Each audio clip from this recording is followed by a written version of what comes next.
अरे बदले जी, ये क्या अनर्थ कर दिया आपने? इनके चेहरे देखो शर्मा जी, जैसे इनकी मां फरेबी है वैसे ये सब फरेबी लग रहे हैं मुझे। और क्या पता मुझे मारने के लिए इन्होंने इस बोतल में जहर मिला रखा हो। बिल्कुल सही किया नाना जी। कॉन्ट्रैक्ट साइन करते ही ये ओरिजिनल शराब सबसे पहले मैं आपको गिफ्ट करूंगा। हाँ, आपने इन्हें बताया नहीं? बताया था, मगर इन सब के कानों में तो घमंड के ताले लगे हुए हैं। पहले तो इन्होंने तुम्हारी दी हुई शराब को नकली बताया और उसके बाद तुम्हारे दिए हुए गिफ्ट का भी क्रेडिट ले रहे थे। इसीलिए आपने मुझसे रिसिप्ट मांगी थी?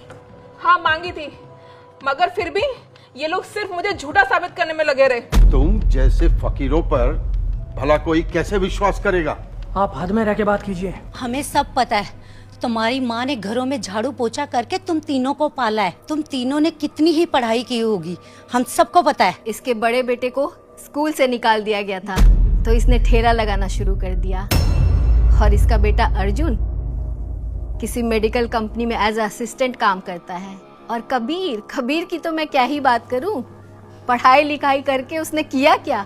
हाँ, 10-15 हजार की जॉब कर रहा होगा। देखो, आदमी बड़ा दो ही चीजों से बन सकता है, एक है सपोर्ट, दूसरा है पैसा।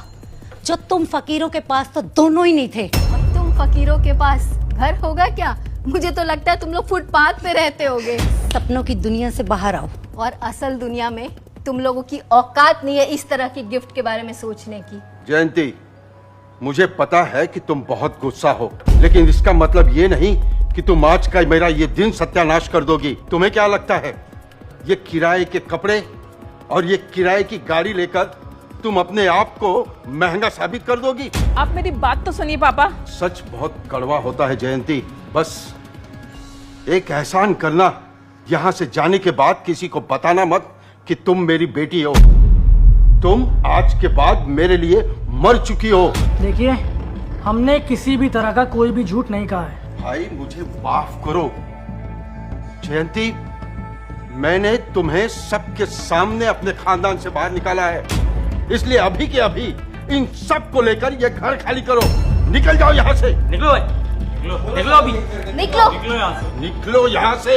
मुझे पहले ही पता था कि ये लोग ऐसा ही कुछ करेंगे। पर मुझे तो सब कुछ समझ आ गया है माँ, कि आपने क्यों ये घर छोड़ा और क्यों कभी आप वापस नहीं आई। बेटा, अब मैं यहाँ पे 1 मिनट भी नहीं रुकना चाहती।